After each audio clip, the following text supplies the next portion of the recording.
is your Filipino radio experience in Las Vegas. PHLV Radio. PHLV Radio.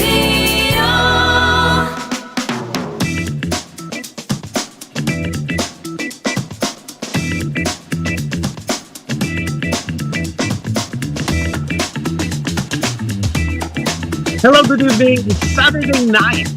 It's 10 p.m. in Los Angeles or in the Pacific. And if you're watching us from the Philippines, it is Easter Sunday. So happy Easter Sunday to everybody. It's 1 p.m. in the afternoon on a beautiful Sunday. So magandang tanghali po o hapon sa inyong lahat. Those people watching us from the Pacific, good evening. And those people watching us across the globe, good morning, good afternoon, and good evening. Magandang salamat po at, sa pakikinig at sa walang humpay na support para sa mga shows, not only our shows, but all the shows of PHLB Radio. So we're hoping that you're having a wonderful day today. And if you are in other parts of the country, you're having a wonderful evening. That said, maganda po ang topic natin today because it's so thematic. Sabi nga po ng owner ng PHLB Radio ni si Kuya Yo na it's so thematic yung ating topic for today. Kasi po Easter Sunday, so what it means is it's new beginning, it's a new start. Sabi niya new lift, kumbaga bagong dahon. Simply because the Christ died on the cross because of our sins, and then because of his death and his resurrection, we became a better person. So yun, maganda po yung topic natin na ngayon.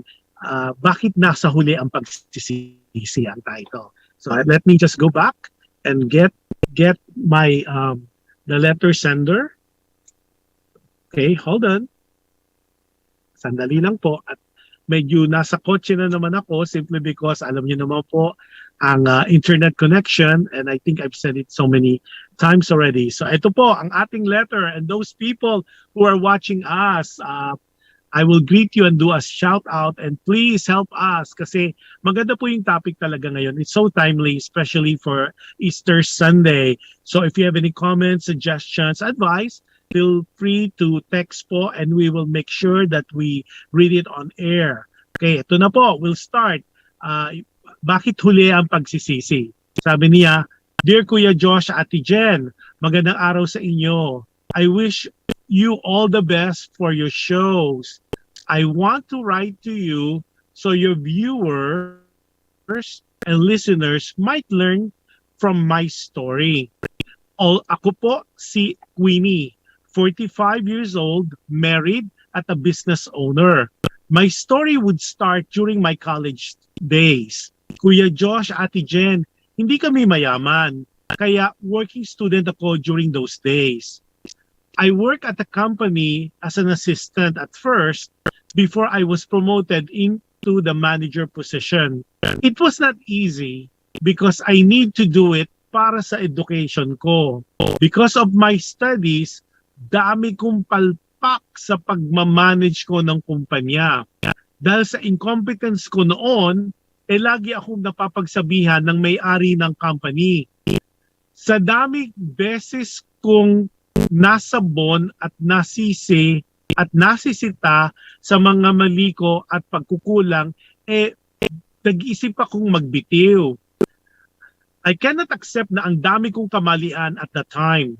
Alam mo, Kuya Jush, Ate Jen, feeling ko kasi noon ang galing-galing ko. I am full of myself. So galit ako sa may-ari at may tampo dahil sa pagpuna niya sa akin. Kuya Jush, Ate Jen, hindi nagtagal, nag-resign na din ako sa company. Umalis ako na may kim-kim na galit at tampo sa may-ari ng kumpanya sa walang humpay na pagsisi niya at pag-correct niya sa mga kamalian ko. Feeling ko kasi noon, napapag-initan ako kaya lagi akong pinupuna. Sa awa ng Diyos, nagtapos din ako ng kolehiyo at nakapag-asawa ng isang businessman. Ngayon, isa na akong may-ari ng isang pagawaan ng sabon dahil sa husband ko. I remember what happened during my college days when I was working as a manager. Turn of events kumbaga o tutuusin. Dami kong natutunan dahil ako ngayon ang boss at may problema sa mga managers namin. I finally realized what my former boss told me, that one day you will know why I corrected you, why I picked on you, bakit madalas kitang napapagsabihan. Hindi para mapahiya ka, so you would learn. Now that I am on the other side of the fence, I realized that she was right. I was just too proud of myself then thinking that I can do it all. Ngayon, ako naman ang nasa sitwasyon where my managers are not doing great at panay palpak. I finally realized that I should have listened to my previous boss so I would learn more on how to handle the situation I'm in now. I should have listened and learned from my previous employer. Kuya Jush, Ate Jen, bakit parang ang hirap pala magpalakad ng isang kumpanya? Akala ko noon, all I have to do is look good at malaman ang mga products namin. May mga internal conflicts din pala. And I should have realized that noong nag-college days ako where I was working as manager. Kuya Jush, Ate Jen, sising-sisi ako kung bakit hindi ko tinake advantage yung opportunity din. Nagmalaki ako, nagmataas ako, feeling ko ako na ang magaling. Ako lang ang magaling dahil imagine college student pa lang ako, manager na ako. Nalimutan ko ang mga bagay-bagay na hindi ko alam na hindi lahat natututunan sa isang libro. Kuya Jush, Ate Jen, sana nauunawaan ng mga listeners and viewers mo o ninyo na minsan kailangan talagang makinig. Minsan kailangan matuto. Hindi lahat alam natin, lalo na kung nagsisimula tayo. At lalo na dapat nakikinig tayo sa mga taong mas maraming alam sa atin. Mas mga experience kumbaga. Hindi porket nasa kolehiyo ka o matagal ka na sa iyong posisyon, alam mo na lahat. Lahat ng bagay ay may aral. Sabi nga, walang impormasyon na hindi importante.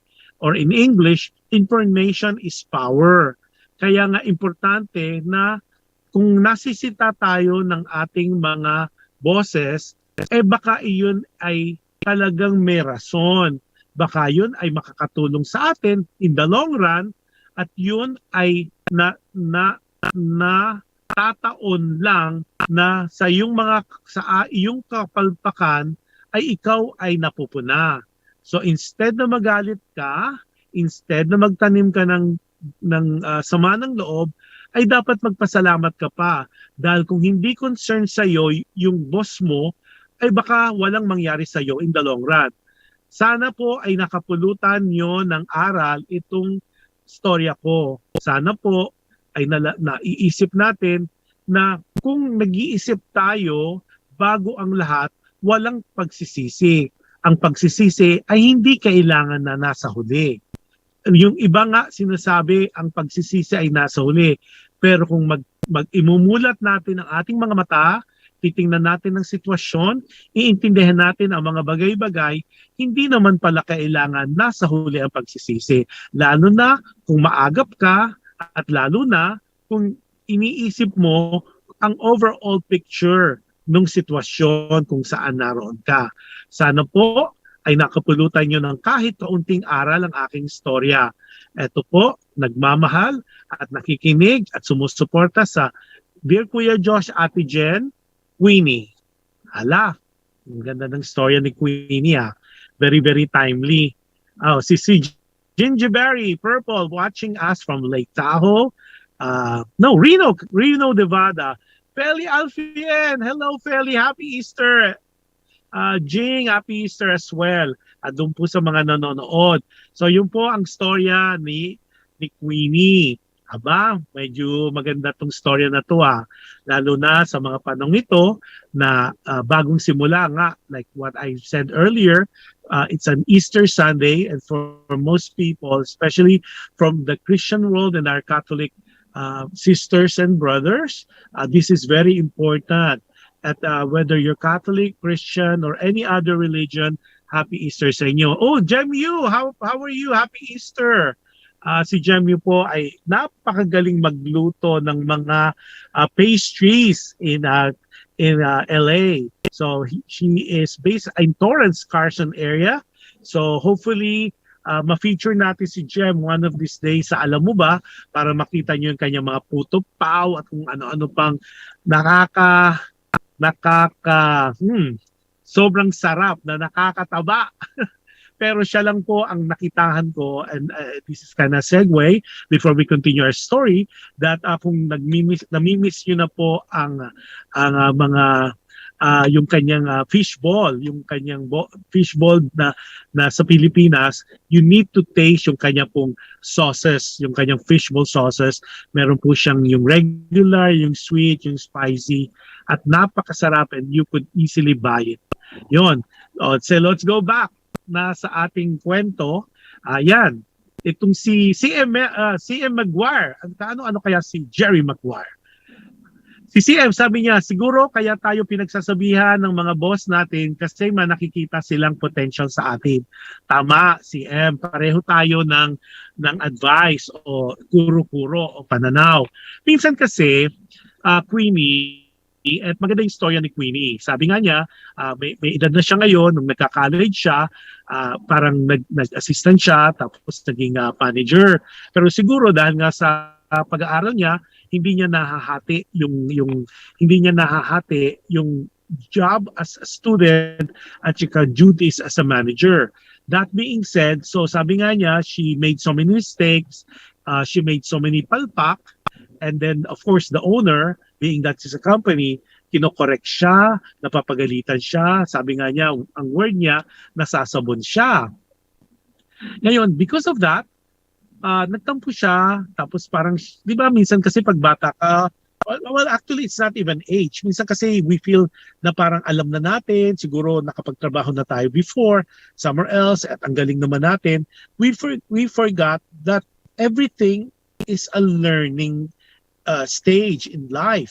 Sabi nga, one of the most constant in life not are changes and learning. So, yung siguro yung naramdam ni Queenie at that time, parang wow, galing-galing ko, 'di ba? Parang minsan kasi lahat tayo naiisip yan eh. Minsan parang it's me, myself, and I. Nalilimutan mo yung mga ibang component ng para maging successful ng isang kumpanya o isang negosyo. So I agree na minsan kailangan talagang correct, especially kailangan kasing you are corrected simply because that's how we will all learn, whether it's a job, in relationship, in life. Kailangan talaga napupuna, kumbaga na i-align ka, kumbaga sa pila na idediretso ka. At normally you need to understand, especially tayong mga employer, na as long as we do it right, na hindi naman napapahiya yung ating empleyado, na hindi sila nasasabon in front of other co-workers nila, I think the best way is either to text or to communicate to them what are your expectations, saan sila nagkulang, para naunawaan nila where they are coming from. Yun namang mga empleyado, yung mga kunyari mga staff, you need to understand may ginagawa ang mga company owners not because they want to hurt you, not because they want to pick on you, not because ikaw yung parang sinasabi nga nila flavor of the month. Normally, and this I know for a fact, normally nasisita ka kasi talagang meron kang mga functions na hindi mo nagagawa. May mga expectations na below par ka, meaning mas mababa doon sa ina-expect nung may-ari. Third, like kunyari manager ka, there are some duties and responsibilities that are attached to that position. Hindi naman pwedeng binabayaran ka ng malaki tapos dami-dami mong hindi nagagawa. Mali naman yun. O iba ang gumagawa para sa'yo. Mali yun. And that should not be a habit. Kasi kumpanya to hindi naman to body-body system na barka-barkada kayo. When you are in a company, regardless you are best friends, you are friends, your relatives, you need to act a certain demeanor, a certain kumbaga roles. Kasi kunyari manager ka, supervisor ka, be one, especially when you are within that confine of that kumpanya, nung kanyang opisina. Pero outside of the office, you should go back to normal kasi yung pagka staff, pagka supervisor, pagka manager, in my book para sa akin, it ends after the day is done. Hindi naman yan 24/7 na boss ka nila. I know in the Philippines, may tendency kasi yung mga bosses, feeling talaga nila 24/7 na boss sila. It dawned on me like when I am with some friends na mga may-ari ng kumpanya, talaga ang tawag sila, even outside of the office, sir or mom or madam. And this is already outside of the office, outside of the company. Tapos tinanong ko doon sa kaibigan ko, why are you allowing them? Hindi naman 24/7. Sabi kasi ganyan ang kultura. Then, di ba, it's in my book kasi, especially us, naintindihan ng mga Filipinos abroad. In the States kasi we don't even use sir or mom. They call you by your first name. Kasi parang ang pagkakaintindi ko or my experience, ang respeto naman hindi because sir o tinatawag kang sir, tinatawag kang ma'am, tinatawag kang madam, tinatawag kang senior. Ang respeto pwede mo namang ipakita sa paggawa ng trabaho, for doing your job, for doing a good job. O nga, in my book kasi, sinisir ka, minamam ka, minamadam ka, sinisenior ka. Kapag nakatalikod ka naman, kulang na lang, mura-murahin at lait-laitan ng pagkatao mo. Now, where is that respect? Parang lip service ba lang yun? So I think the most important to me, I'd rather be not called sir or any other title, basta ipakita mo na lang sa galing ng trabaho mo, sa maayos na trabaho mo, that you're doing your job that you were hired for or engaged for, and you're doing an exemplary work, an excellent delivery of service. To me, that is the essence of respect.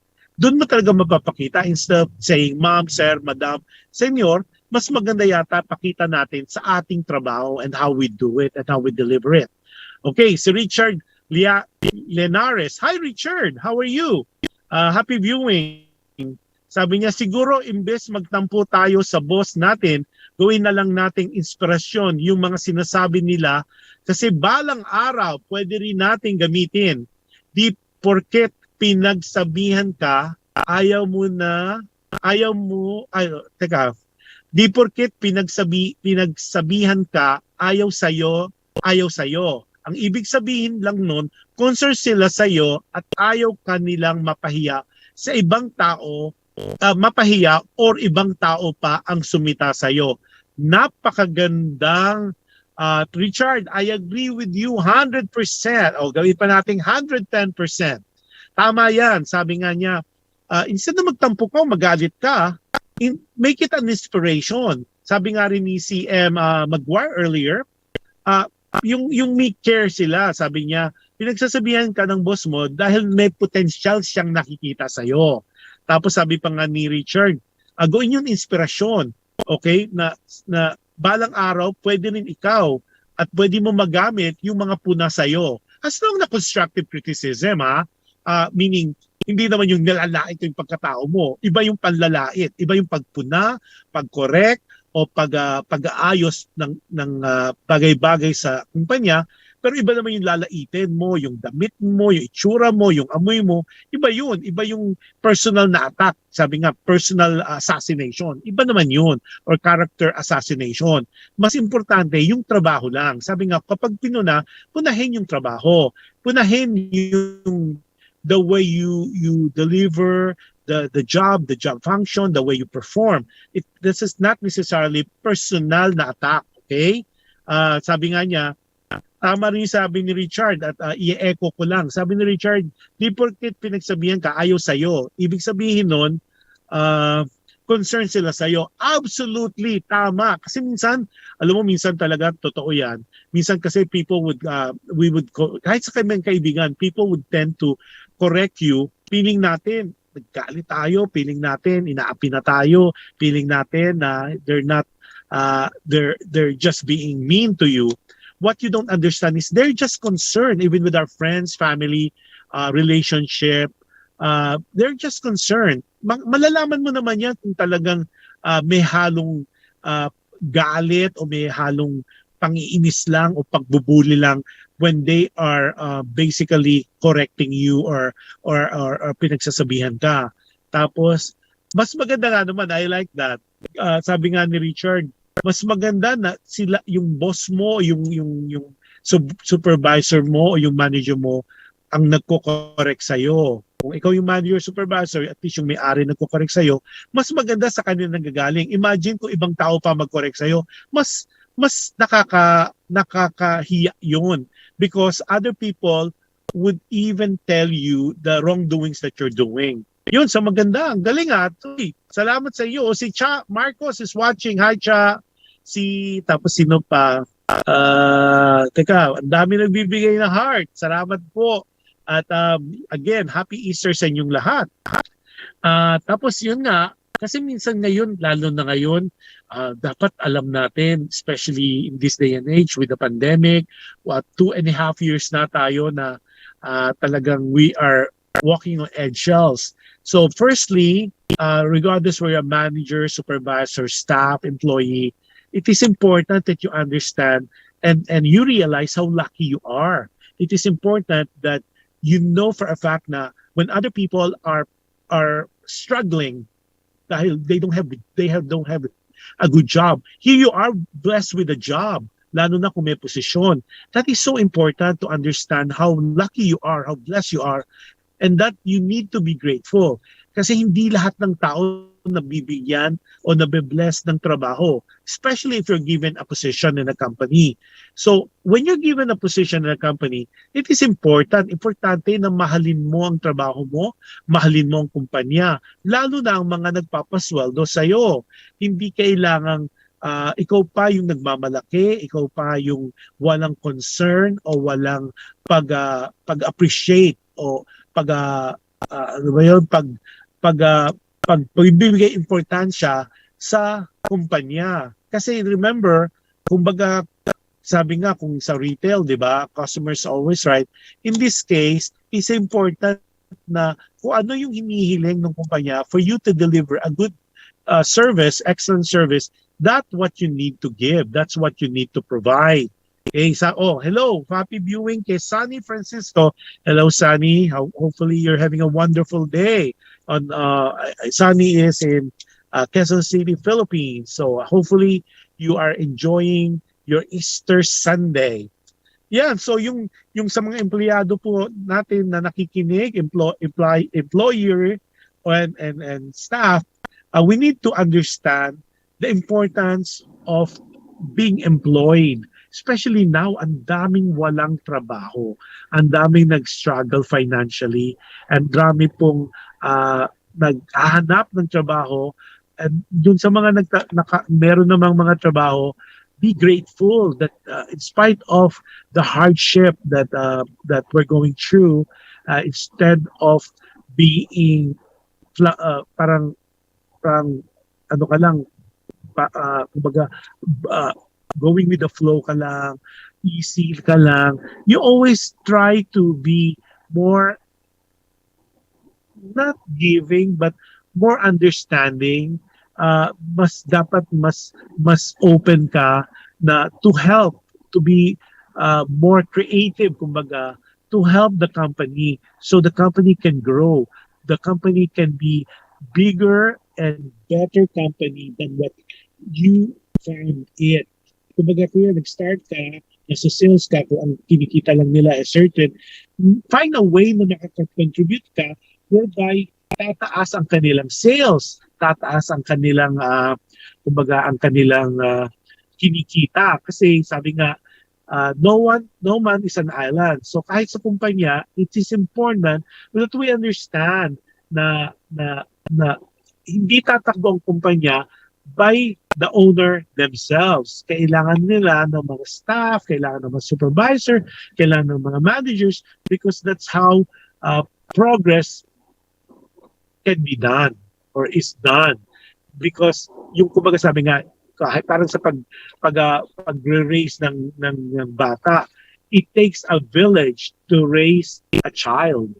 So parang sa aking pananaw, it takes the company for it to grow, for a company to be successful, it takes a whole team.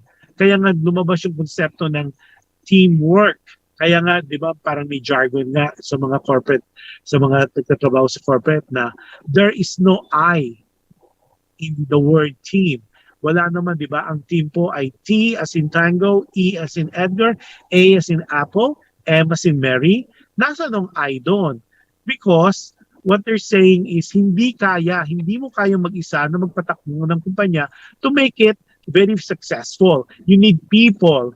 You need supervisor, managers, at kung ano pang job function in a company.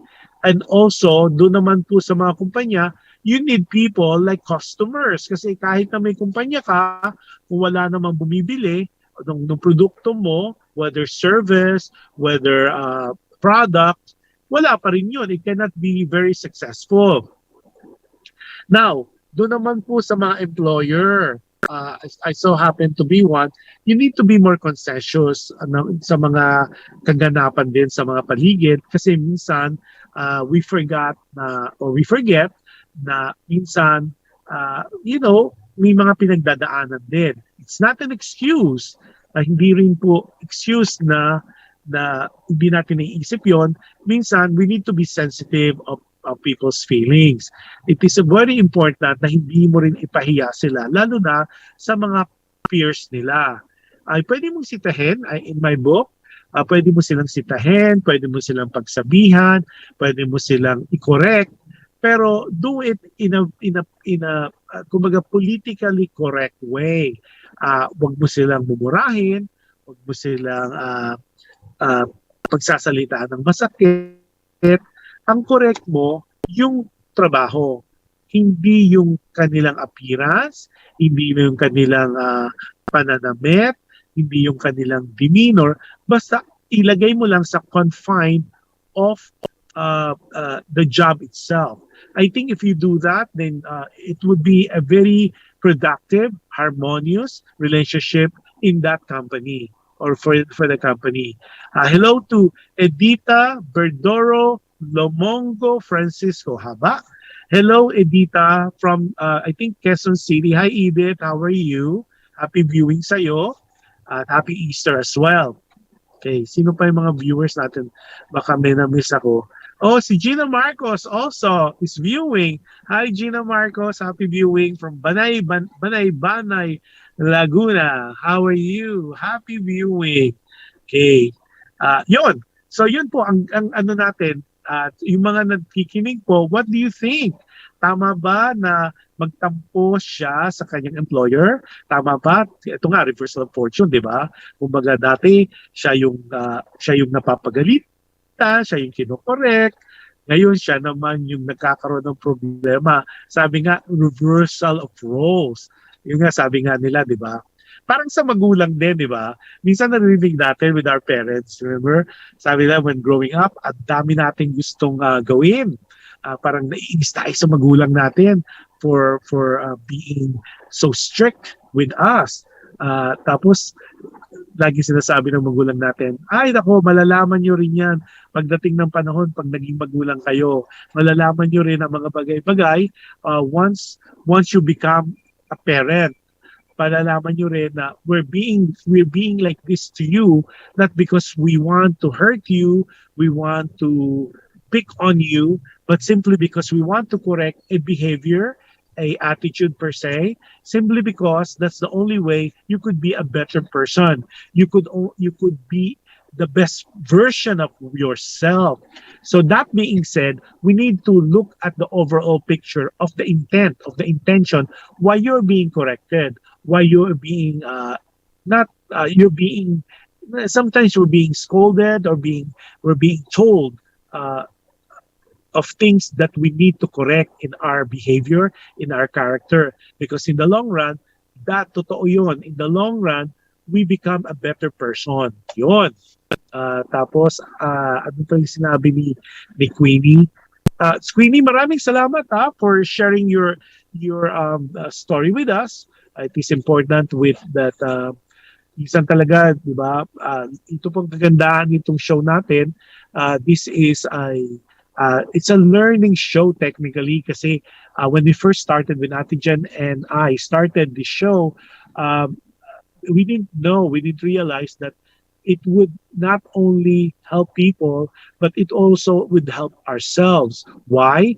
Because sometimes, di ba, iba talaga yung meron kang maririnig na ibang atake, ibang way of looking at things. Because sometimes we all need people around us, especially when a problem is being presented to us, and then there's so many people giving us some advice, giving us their food of thoughts, and those are very important as we plug along in what they call life. Yun ang sabi nga, importante, minsan nga, di ba, like we talk about in the past, minsan, it's easier to talk to strangers because walang judgment, and they tend to be objective kasi kumbaga Keber, whether we listen or not, they're not really directly affected by us. Sabi ni Feli Alfian, sabi niya, we learn a lot sa show ninyo, Kuya Josh, and Duit and Ate Jenko. Wow, thank you. That is a big compliment. Maraming salamat. Sabi ni Shane Mendez, tama, tingnan mo natin yung sarili natin. Kung bakit tayo napapagsabihan ng boss natin. Siguro may nagagawa rin tayo, di tama, kaya napapagsabihan tayo. Shane Mendez, you are so right. You hit that right on the money. Kasi minsan, di ba, parang, like ako, nag-employ din ako once. Minsan kasi parang, you tend to believe so much on your capability. Parang hindi natin nare-realize na baka mamaya nga napapagsabihan tayo, nakokorek tayo, kasi meron talagang dapat i-correct. May dapat talagang punahin. And we always remember, you be positive. It's being done not to hurt you. It's being said not to pick on you, sabi ko nga, but to correct a behavior that would help you move on, move to become a better person. Kasi I don't think naman merong mga intentional na pamumuna eh. You just have to think of yourself, think up mo kung bakit ka napagsabihan. Analyze mo. I would assume naman we all are intelligent being na once you are told, once you are corrected, or when you are asked to do things at medyo pumalpak ka, napagalitan ka, may dahilan. Hindi naman bigla-bigla na lang yung out of the blue, di ba? O dagdag pa ni Shane Mendez, minsan po kasi I believe din tayo sa sarili natin, kaya minsan nasosobrahan na po. Yung belief kasi, Shane, as much as I kind of agree with you, but with some reservation, sometimes kasi you need to have that You have to have that sense of, kaya ko to, I can do it. And I agree in some ways na minsan naman nasusobrahan na parang hindi ka na nakikinig sa ibang tao, lalo na sa mga boss mo o sa mga superiors mo, kasi kala mo sa sobrang overconfident. Okay lang maging confident. Ang nangyayari kasi minsan tayo, including myself, naging overconfident tayo in what we can bring to the table. Kaya doon nagkakaroon na nagiging bingi. You're being deaf sa criticism, especially when it's given to you constructively.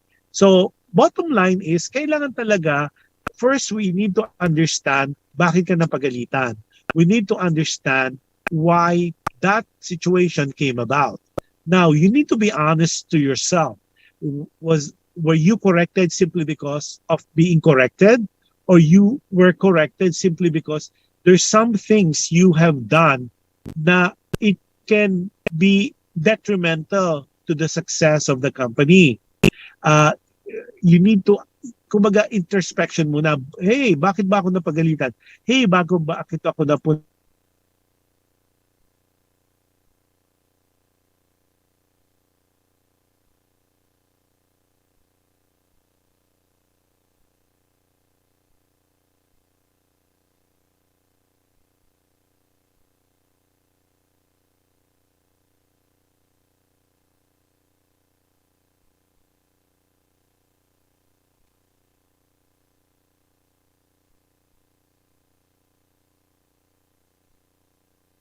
is this a company worth fighting for?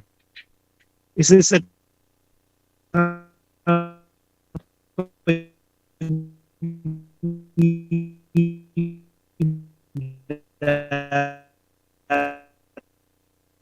ganon, that is inspiring. That is so ideal. Pero of course, we know naman not in real world because working whether in what country, in what continent, in what region, in what city, it's always a challenge because that's how things are. But you could make it interesting by working and finding your passion. I always tell people, to go through life being happy, find your passion. Kasi kung pag passionate ka sa ginagawa mo, it's no longer a job. It's no longer work because you are so excited to do that particular job because that was your aspiration, yun ang goal mo. Hindi mo na nararamdaman the hardship, the challenges, and the trials that you go through in delivering, in creating, in doing that particular task or job. Yun po ang aking buod ng ating storya for today.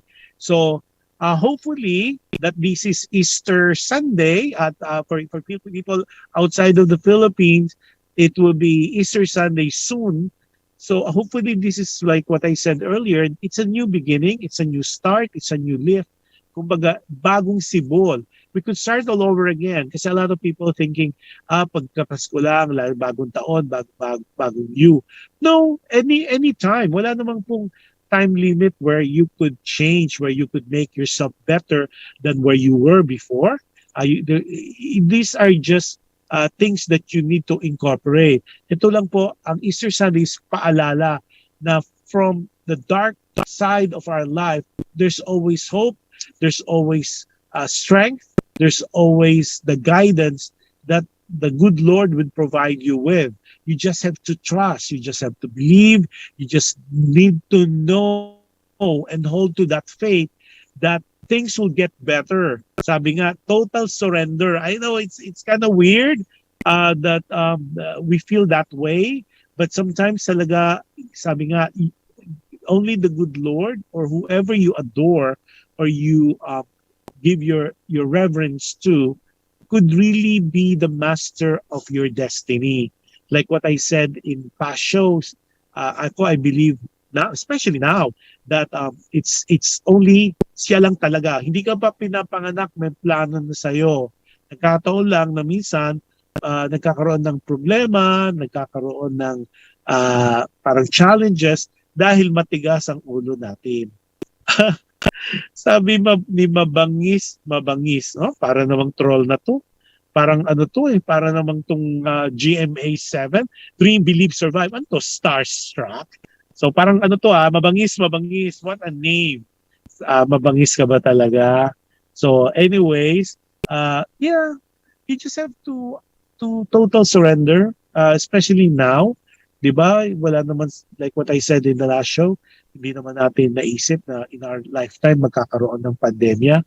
It was not part of the plan. So I know a lot of you had said to me na all your plans were out of the window. All your plans were unfulfilled for the past almost 2.5 years simply because of the pandemic, because of the pandemic.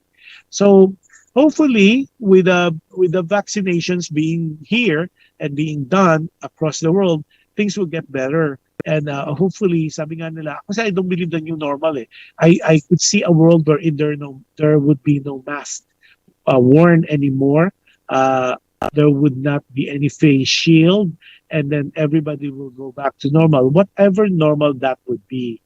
So yun. So anyways, um, I just want to make sure that you guys have a wonderful Easter. My wish for you and my prayer for you is to for the good Lord to bless you more, and not only in the areas of your health, your wealth, uh, of course, protection and safety, and that you would learn to understand the value of work, the value of relationship, the value of love, the value of teamwork and cooperation. Tama si Queenie. Queenie, maraming salamat for involving us and sharing us your story. Maraming salamat na we would be able to understand the intricacy of being an owner, and for you to realize na yung nangyari sa iyo in the past with your former bosses, parang nagmanifest na siya sa ngayon. Ngayon na iba na yung role. Ngayon ikaw naman ang pupuna, ikaw naman ang kumbaga correct na mga behavior. At least now you could handle it better now that you are seeing it in a different point of view. Before you are the employee, now you're the employer. Dati ikaw ang pinapagalitan, ikaw ang pinupuna. Ngayon naman ikaw ang pupuna. Now maybe you could be the other person, your boss in the past, but a lot better. Kumbaga sa produkto, more improved, new version. Because now you know how it felt na ikaw ang mapagsabihan, ikaw ang mapuna. Now you could do the same thing but with a twist, much better than before. Siguro yun ang magandang magagawa mo moving forward.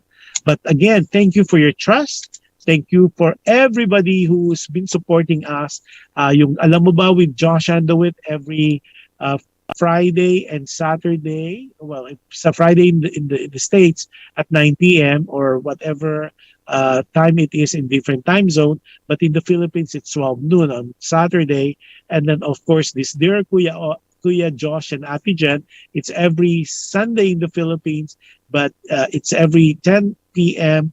on a Saturday in the US or in the Pacific, and in different time zone, if ma-figure na lang po natin.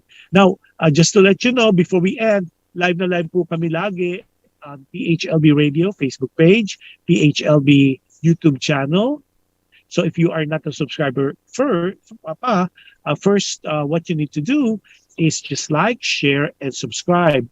And those people naman po who are kind of techie and you have the Alexa, all you have to do is say, Alexa, play PHLB Radio. And those people who are subscribed to Amazon Fire TV or who have Amazon Fire TV, just look lang po ang PHLB radio application. At doon naman po sa nakikinig sa amin on live streaming ng audio, we are on all the podcasts available, namely Apple Podcasts, Google Podcasts, iHeartRadio, and Spotify. Now, yung mga nagsasabi naman po, where do we find all the other shows? No problem. And if you miss them, no worries. You could always go back to PHLB webpage, which is www.phlbradio.com. And if you have a YouTube, which most of us we do, you could always look for PHLB Radio. Naka-playlist na po ang all the shows, not only my two shows, but all the shows of PHLB. So you won't miss, especially ang dami po mga bago naming mga shows that I know you would enjoy, and it was created not only to entertain, but to educate, inspire, and motivate. Sabi ni Feli Alfien, thank you, Kuya. Happy Easter to you and family. To you too, Feli. Si Feli po ang she's based in Seattle. She's owner ng Pinoy Style Peanuts. Sabi nga, ang joke nga po namin, ang mga mani ni Feli. You need to taste that or partake of that or try to get hold of that because it's one of the best Pinoy peanuts available. Parang kang nasa Pilipinas kasi it's a home base and it's a women owned business and a minority at that. So sabi nga, we support our own, we support our Filipino business entrepreneur, and then we support, okay, so we want to be proud to be Pinoy, and that's Feli.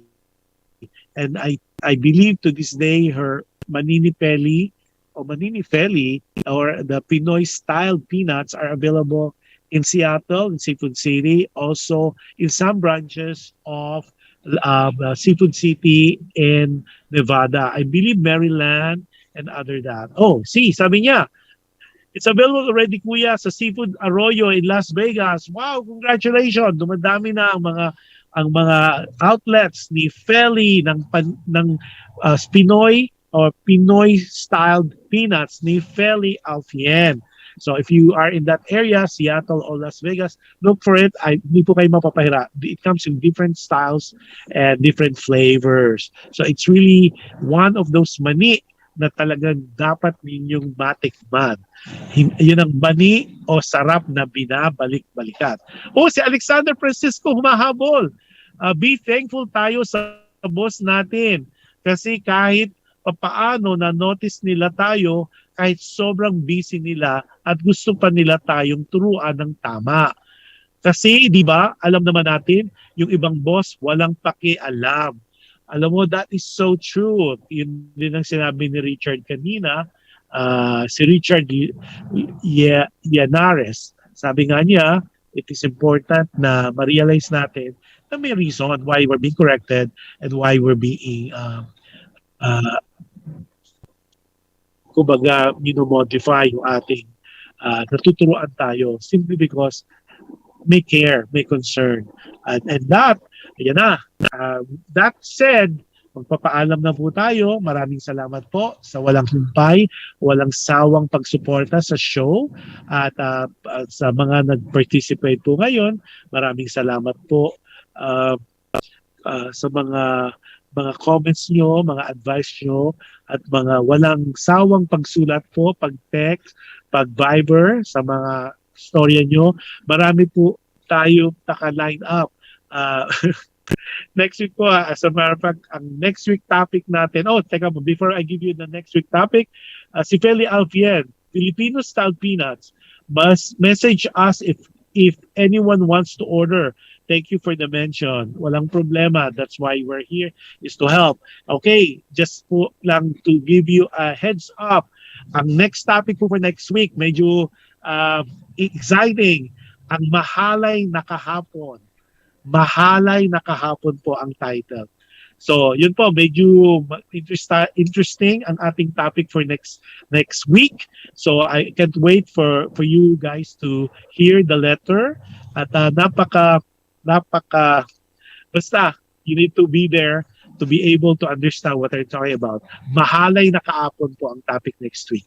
With that said, again, maraming salamat po. Walang sawa akong magpapasalamat sa pag-support nyo sa shows ng PHLB Radio, include definitely my shows.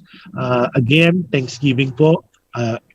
Thanksgiving ko para sa inyo. I know it's in October, but I'm just surprised on all the support that we're getting. So happy Easter to everyone. Keep safe. God bless us all. Sa mga darating pang araw, at we should be thankful for all the blessings we're getting. And before I end the show and any of the shows, I always tell people, which is so hard to do, is be kind. You can never go wrong with kindness, and any act of kindness that you do to people, it will come back to you in so many ways. And I believe that. You need to believe that. And sabi ko nga, it give God the faith that He rightfully deserves. And that being said, magandang tanghali, magandang hapon, magandang umaga, at magandang gabi sa inyo. At thank you po sa inyong walang sawang pagtaguyod sa Dear Kuya Josh and Ate Jen. And hopefully Ate Jen would join us soon. Marami na pong nakakamiss sa kanya, so we're looking forward for her return. And so good night po to everybody. Good day and have a wonderful and blessed week this coming week. Bye-bye everybody and have a wonderful Wonder Day. Bye-bye po.